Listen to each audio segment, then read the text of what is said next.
आजच्या गोष्टीचं नाव आहे कावळा आणि कोल्हा. एकदा एक कावळा झाडाच्या फांदीवर बसला होता. त्याच्या चोचीत भाकरीचा तुकडा होता. त्या झाडाजवळ एक कोल्हा होता. कोल्ह्याने ते पाहिले. कोल्ह्याला तो भाकरीचा तुकडा हवा होता. कोल्ह्याच्या तोंडाला पाणी सुटले. पण भाकरीचा तुकडा मिळवायचा कसा? मग त्याने युक्ती केली. "अरे कावळे दादा, तू खूप सुंदर दिसतोस. तुझा आवाजही पण गोड असेल ना?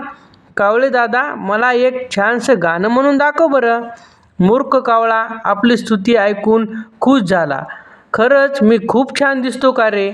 त्याला गर्व झाला आणि गाणं म्हणण्यासाठी त्याने तोंड उघडले आणि भाकरीचा तुकडा चोचीतून खाली पडला. कोल्ह्याने पटकन भाकरीचा तुकडा उचलून पळून गेला. तात्पर्य: खोट्या स्तुतीला भुलून जाऊ नये. बुक स्टोरी चॅनलला सबस्क्राईब करा. धन्यवाद.